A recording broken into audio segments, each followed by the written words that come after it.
2024년 올해 주제 말씀을 돌아보는 시간을 갖고 있습니다. 오늘은 마지막 네 번째, 내 입을 크게 열라 내가 채우리라 하신 그 말씀을 따라서 마지막 실천 목표는 감사의 입을 열라 내가 은혜를 채우리라 하는 말씀이었습니다.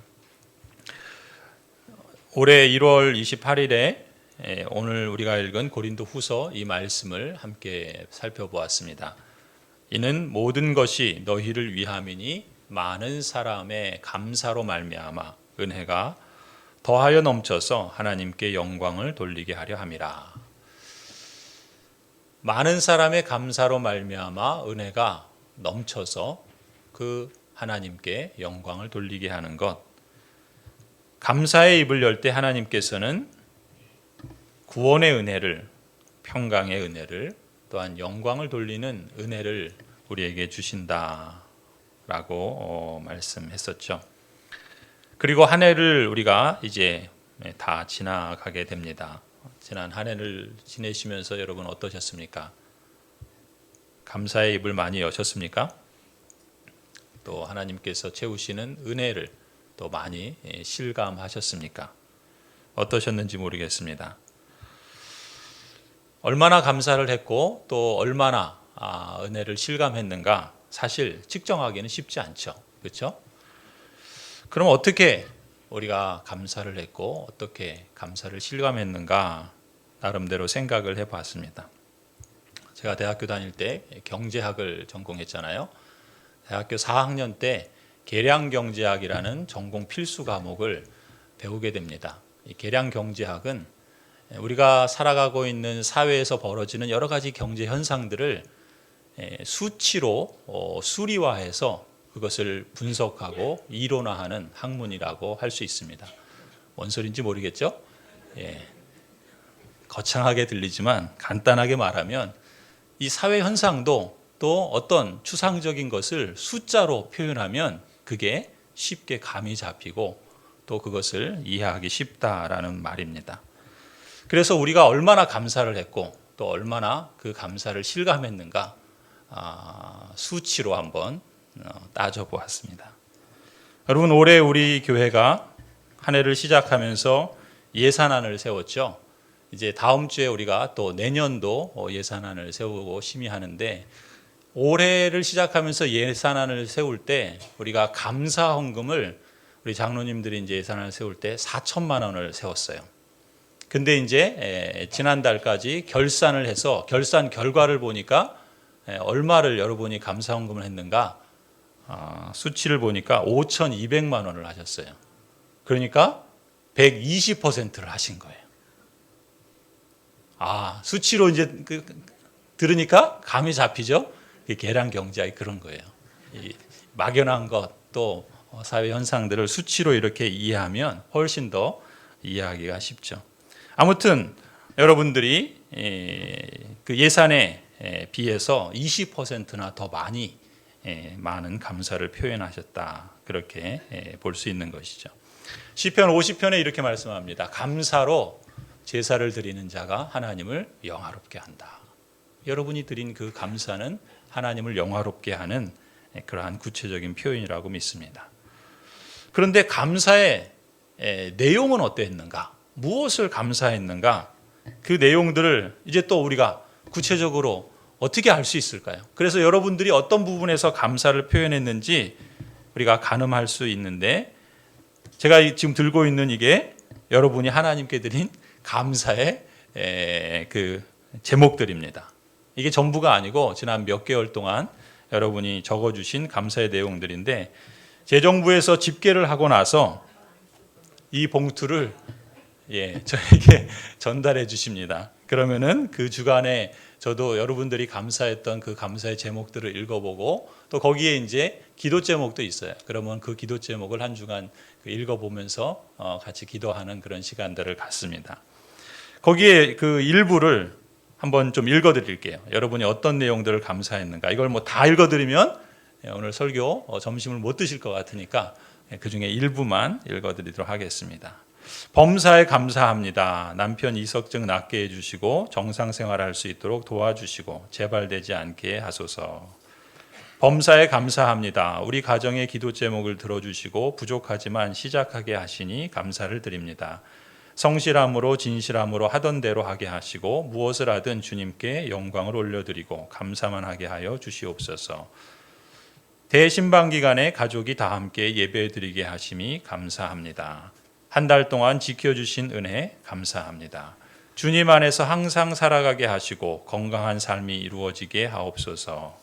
생명을 건져주신 주님 감사합니다. 날마다 치료하는 광선을 비추사 외양간에서 나온 송아지같이 뛰게 하옵소서. 하나님의 은혜에 감사드립니다. 늘 평강으로 지켜주심에 감사드립니다.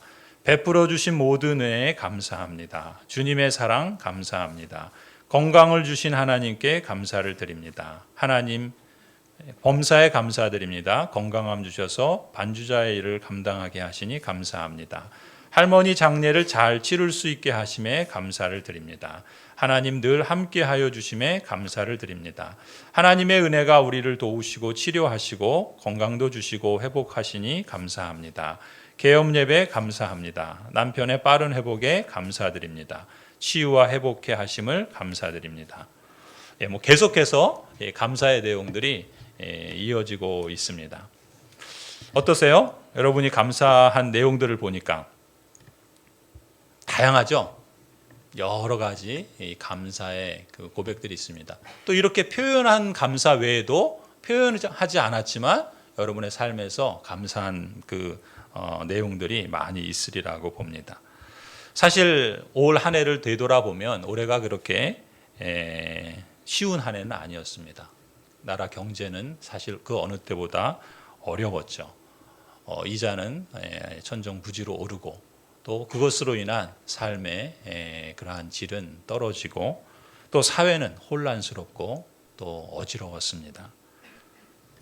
그래서 우리가 불평할 수 있고 또 그것으로 인해서 원망할 수 있는 일들이 참 많이 있지만 그럼에도 불구하고 여러분들이 다양한 이유와 또 그 제목으로 하나님께 감사를 표현한 것은 참 복된 일이라고 믿습니다. 감사로 하나님을 제사드리는 자가 하나님을 영화롭게 한다. 우리가 하나님께 영광을 돌린다는 것이 뭐 그리 대단한 것이 아니라 우리가 우리의 삶에서 하나님의 행하신 일들과 행하실 일들을 기대하면서 드리는 감사의 말로 하나님을 영화롭게 하는 것이라 믿습니다. 더 나아가서 여러분이 표현한 그 감사는 은혜를 베푸신 하나님께는 영광을 올려드리는 것이고 또한 우리의 삶에는 하나님께 더욱 영육간에 주시는 그 복을 받는 그러한 행위라고 믿습니다. 사도 바울은 데살로니가 전서에서 이렇게 말씀하죠. 항상 기뻐하십시오. 끊임없이 기도하십시오. 모든 일에 감사하십시오. 이것이 그리스도 예수 안에서 여러분에게 바라시는 하나님의 뜻입니다. 우리는 하나님의 뜻을 구하고 찾지요.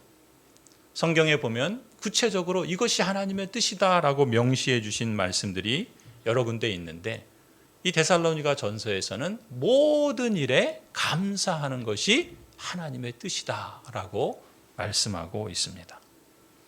여러분 어떠십니까? 모든 일에 감사하십니까?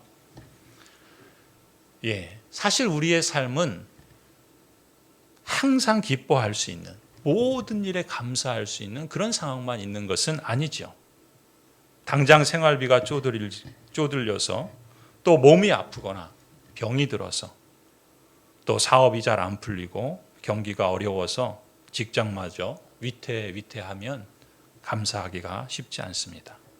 또 인간관계 문제라든지 이렇게 저렇게 얽히고 설킨 문제들을 만나게 되면 도저히 감사할 수 없는, 감사하기 어려운 그런 상황들이 우리에게 있기 마련입니다. 그런데 하나님은 모든 일에 감사하라. 이것이 하나님의 뜻이다라고 말씀하십니다. 하나님께서 우리의 형편을 몰라서 그렇게 말씀하시는 건가? 사실 저도 어렸을 때 제가 직면한 가정적인 어려움들을 이해할 수가 없었습니다. 그것이 저로 하여금 청소년기를 한때 방황하게 하는 그러한 상황도 있었습니다. 그리고 중년이 된 지금도 때때로 예기치 않고 또 제 머리로는 도저히 납득하기 어려운 그러한 일들이 저에게 찾아올 때 여전히 당황스럽고 또 감사하기가 쉽지 않습니다. 그런 삶의 여정 속에서 지난 시간들을 되돌아볼 때 그럼에도 불구하고 배우게 되고 알게 되고 깨닫게 된 것이 있다면 바로 이것입니다. 감사는 결국 내 삶과 내 심령을 복되게 하는 하나님의 뜻이다라는 그것을 실감한다라는 것이죠. 하나님이 정말 견디기 힘든 상황들을 몰라서 무조건 감사하라고 하신 것은 아닐 것입니다. 분명히 아시면서도 이렇게까지 말씀하시는 이유는 하나님께서 확고한 뜻으로 세우신 것이라면 직면한 버거운 상황 속에서는 당장 그 뜻을 내가 다 이해할 수 없을지라도 그 일과 상황과 사람을 통해서 하나님께서 갖고 계신 선하신 의도를 내 안에서 이루어 가신다. 그 사실만은 명확해지는 것을 배우게 된 것이죠. 지금부터 한 9년 전이죠. 2015년 5월경에 2015년은 저에게 큰 힘든 시간이었습니다. 한 해를 사실은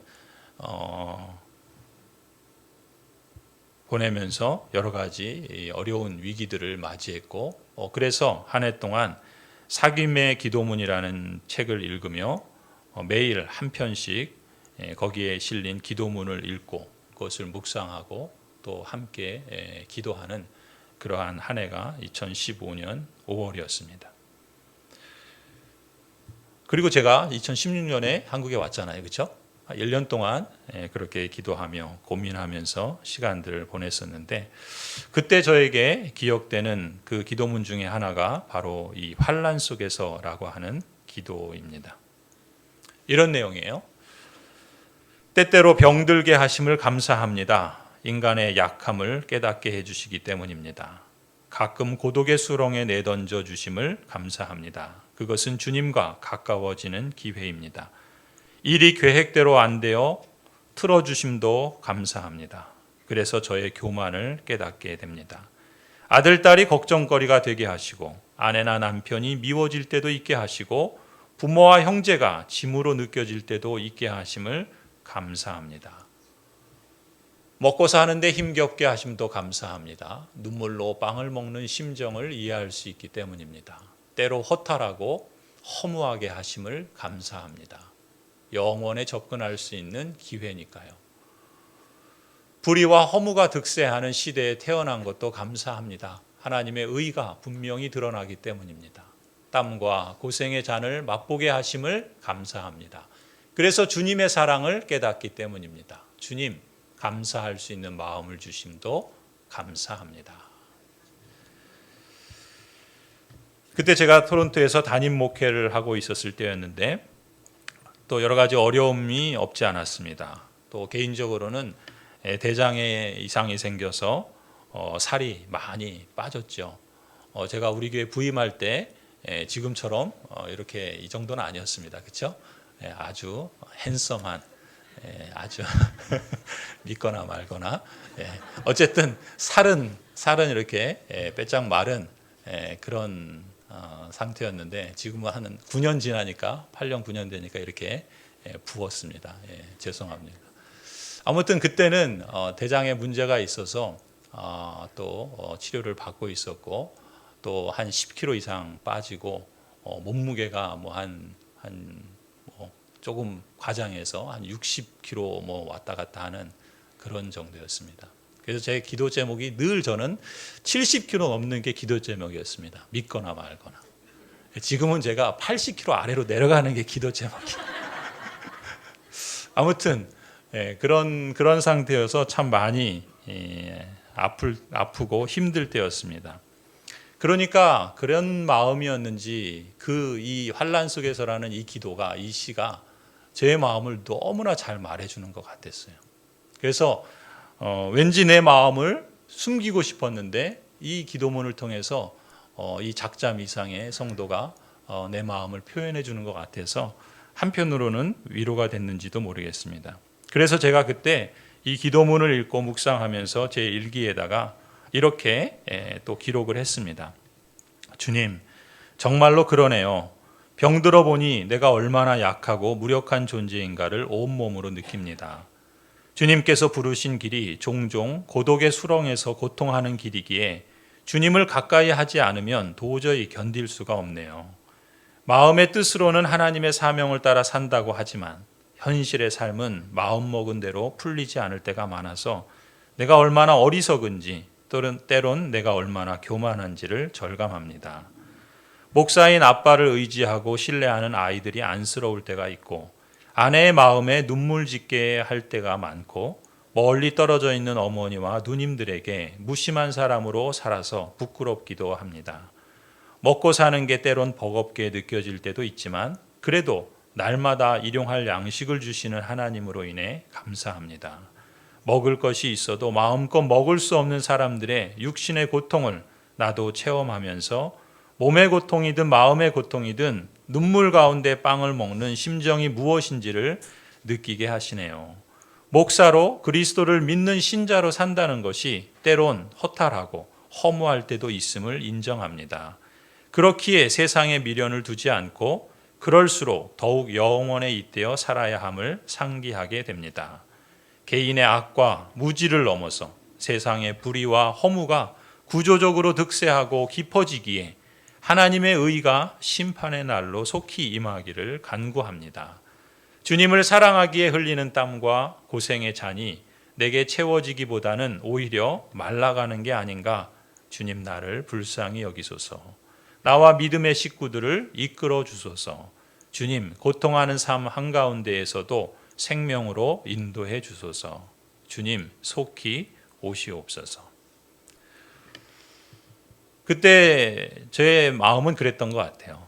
한 사람의 그리스도인으로서 저 역시도 제 삶을 하나님의 그 약속의 말씀에 연결시켜서 저의 삶을 해석하며 살아가려고 애썼던 것입니다. 그 말씀에 비춰서 매일매일의 삶에서 어떻게 하나님의 약속이 성취되는가 그것을 찾고 때로는 기다리고 또 하나님의 일하심과 역사하심에 반응하며 사는 것을 그렇게 배워갔던 과정으로 생각이 듭니다. 사실 목사로 살면서 가장 힘든 게 무엇일까요? 여러분은 목사로 살아보지 않으셨죠? 뭐가 힘들 것 같습니까? 세상의 명예를 버리거나 고난의 길을 선택한 것이 힘들까요? 아무리 수고해도 일을 해도 돈을 많이 버는 일이 아니라서 힘들까요? 잠 못 자고 불편한 삶을 살아야 한다는 것이 힘든 것일까요? 사실 이런 현실이 힘들지 않은 것은 아닙니다.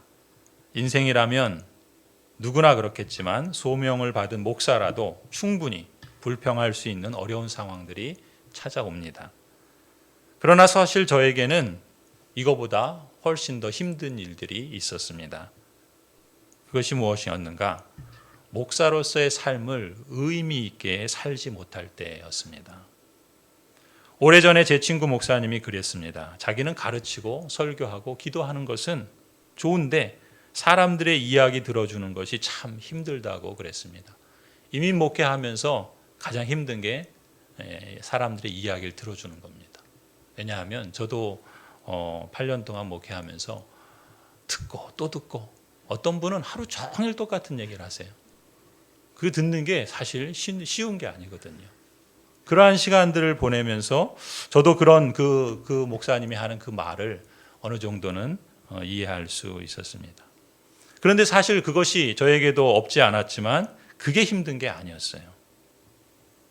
저에게 가장 힘들었던 일은 내가 지금 하고 있는 일들이 아무 의미 없는 것처럼 느껴질 때 그게 힘들었습니다. 내가 지금 뭐 하고 있지? 내가 지금 무엇을 위해서 이 일을 하고 있는가? 내가 하는 일들이 아무런 의미 없는 일처럼 뭔가를 하고는 있는데 뭔가를 진행하고는 있는 것 같은데 뭐가 되고 있는 것 같은데 아무것도 되고 있지 않는 것 같은 걸 느낄 때 사실 그때가 가장 힘이 들었습니다. 2015년이 저한테는 그런 해였고 또 목사로서 살아가면서 그런 것을 종종 느끼곤 합니다. 그래서 때로는 그런 마음도 가져봐요. 목사로서의 직무를 사직하고, 한 번 목사는 영원한 목사가 아니죠. 목사로서 사역할 때만 목사입니다.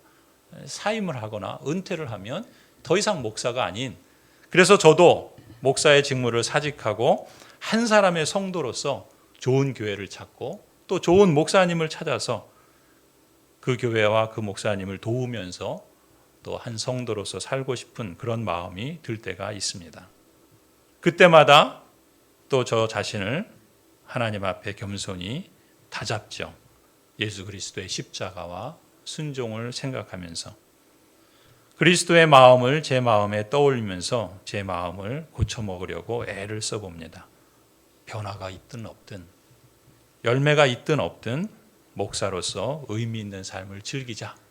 내가 변화시킬 수 없는 것이라고 한다면 감사함으로 받아들이자. 새벽 기도를 하면서 하루를 시작할 때 가끔 저는 이런 기도를 하곤 합니다. 주님, 오늘도 목사의 삶을 즐기게 해 주십시오. 의미 있고 값진 삶, 이것을 위해 선택한 삶인데 의미 없어 보이기에 어렵고 힘들어도 모든 것을 합력하여 선을 이루시는 주님을 신뢰하며 의미를 디자인하는 삶을 감사하며 살아가게 해 주십시오. 내가 바꿀 수 없는 것은 그리스도의 섭리를 믿고 받아들일 수 있는 지혜와 용기를 주십시오. 사도 바울도 디모데전서에서 이렇게 고백합니다. 하나님께서 지으신 것은 모두 다 좋은 것이요 감사하는 마음으로 받으면 버릴 것이 하나도 없다. 모든 것은 하나님의 말씀과 기도로 거룩해진다. 모든 것을 지으신 분이 하나님이시기 때문에, 그 하나님이 선하신 분이시기 때문에 내가 감사함으로 받으면 버릴 것이 없다라는 그러한 말씀이지요. 그렇습니다. 내가 감사함으로 받기 시작하면 상황은 같은데 새로운 세상의 문이 열리기 시작하는 것이죠. 그러한 약속의 말씀입니다. 성도 여러분, 신앙이 자라고 성숙해진다는 것은 무엇을 의미하는 것일까요? 저는 그것이 하나님을 알아가는 정도가 더 커지고 더 깊어지는 것이라고 믿습니다. 나를 향하신 하나님의 사랑, 교회를 향하신 하나님의 사랑, 잃어버린 영혼과 깨어진 땅을 향하신 하나님의 그 사랑, 하나님의 사랑의 그 무한하신 높이와 헤아릴 수 없는 깊이와 측량할 수 없는 넓이와 길이가 어떠한지를 귀로 그저 들어서 아는 것이 아니라 내 몸으로, 내 삶으로 알아가는 것, 그것이 믿음이 자라가는 과정이라고 믿습니다. 믿음의 조상 아브라함처럼 그는 어디로 가는지 다 알지 못했지만 부르심을 받은 이후로 여호와의 말씀을 의식하면서 매일매일 진정성 있게 삶을 살아가고 순간순간 한 걸음 한 걸음 묵묵히 나아가는 이러한 과정, 그것이 신앙이 성숙해지는 과정이라고 저는 믿습니다. 그런데 우리가 경험하고 또 우리가 확인하게 되는 놀라운 사실이 무엇입니까? 하나님께서는 이처럼 하나님의 백성이 하나님의 말씀을 쫓아서 일관된 삶의 방향과 자세를 갖고 매일매일의 믿음의 응답을 반복하면서 살아갈 때 하나님께서 체험하게 하시는 믿음의 역사가 있다는 것입니다. 그것이 우리를 춤추게 하는 것이죠. 그래서 사도 바울도 이렇게 고백한 겁니다. 로마서 8장에서 하나님을 사랑하는 사람들, 곧 하나님의 뜻대로 부르심을 받은 사람들에게는 모든 일이 서로 협력해서 선을 이룬다. 그걸 우리가 안다라는 것입니다. 그것이 믿음이 성숙해지는 과정이죠. 성도 여러분, 하나님께서 여러분을 사랑하셔서 여러분을 이 자리로 부르셨다 믿습니다. 하나님께서 여러분을 사랑하신다면 여러분의 인생 속에 하나님께서는 선하시고 은혜로우신 분이십니다. 설령 여러분이 때로 이해하지 못하고 때로는 납득할 수 없는 그런 상황 속에 있을지라도 하나님께서는 어느 날 여러분에게 여러분의 인생 전체를 돌아볼 때 하나님은 나에게 가장 선하고 복된 길로 인도하셨구나라는 것을 여러분에게 실감하게 하여 주실 줄 믿습니다. 그날이 아직 이르지 않았다 할지라도 우리는 하나님을 믿고 신뢰하면서 모든 일에 감사함으로 하나님께 나아가는 것이죠. 그것이 하나님께서 감사로 우리를 영화롭게 하시는 그러한 하나님의 은혜의 방식이라고 믿습니다. 로마서 8장 26절에서 더 나아가서 하나님께서는 이렇게 말씀합니다. 성령께서도 우리의 약함을 도와주십니다. 우리는 어떻게 기도해야 할지도 알지 못하지만 성령께서 친히 이루다 말할 수 없는 탄식으로 우리를 대신하여 간구하여 주십니다. 여러분, 우리가 이 여정을 내딛고 나아갈 때 우리도 어떻게 해야 할지 모르고 우리도 어떻게 그 모든 것들을 이해하지 못하고, 그러나 하나님께서 선하시기 때문에 하나님께서 행하시는 일이라면 나에게 가장 선하고 복된 길이다라는 것을 믿고 신뢰하며 그 주님의 뜻을 따라서 한 걸음 한 걸음 나아간다면 하나님께서도 우리의 약함을 아신다는 것입니다. 우리의 약함을 아실 뿐만 아니라 우리가 우리의 삶에 대해서 어떻게 기도해야 할지도 모르는 그저 막막하고 막연한 그런 답답한 상황 속에 있을지라도 성령 하나님께서 우리를 대신하여 말할 수 없는 탄식으로 기도해 주신다는 것입니다. 우리를 대신하여 간구하여 주셔서 우리를 부르신 그 부르심의 길을 완성에 이르도록 하나님께서 이끌어 주신다는 것이죠. 그래서 어느덧 하나님의 섭리 아래 모든 것에 감사하는 그런 정도가 커지는 걸 우리가 실감하게 하실 것입니다. 여러분, 그때 여러분 자신에 대해서 놀라시지 않겠습니까? 내가 과거에는 이런 일들에 대해서 불평과 원망을 쏟아내었는데 이제 어느 순간 나를 보니 내가 이렇게 하나님께 감사할 수 있게 되었구나라는 그러한 사실들을 여러분이 실감할 때 여러분 자신에게 놀라는 그런 일들이 더 많아졌으면 좋겠습니다. 하나님의 사랑으로 초대받은 성도 여러분, 설교를 마무리하면서 여러분의 마음을 향해서 이렇게 권면하고 싶습니다. 하나님께서 오늘까지 여러분을 인도하시며 여러분에게 보여주신 은혜들을 헤아려 보시기 바랍니다.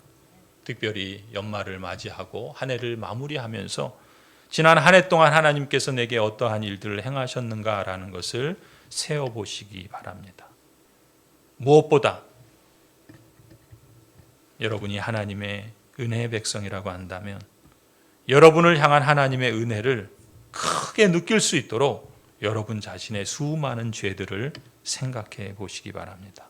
내가 얼마나 비참한 상황 속에서 구원을 받았는지, 내가 마땅히 받아야 할 형벌이 얼마나 큰지, 이러한 것들을 기준으로 나 자신을 돌아본다면 그토록 크고 무가치한 죄인인 나에게 하나님께서 베풀어 주신 그 무한하신 자비와 은혜가 얼마나 큰지를 우리가 가늠할 수 있을 것입니다. 은혜로우신 하나님께서 예수 그리스도로 말미암아 저와 여러분에게 흔들리지 않는 나라를 선물로 주셨습니다. 우리가 하나님 나라에 들어갈 자격이 있음을 선명하게 알고 있는 한 우리는 모든 일에 감사하지 않을 수 없습니다. 만일 저나 여러분이 살아계신 하나님을 간과해버리고 우리의 기억 속에서 잊으면 잊어버릴수록 우리 삶에서 채우시는 생명과 감사로 인한 그 풍성함을 우리 스스로 날려버리는 것이 될 것입니다.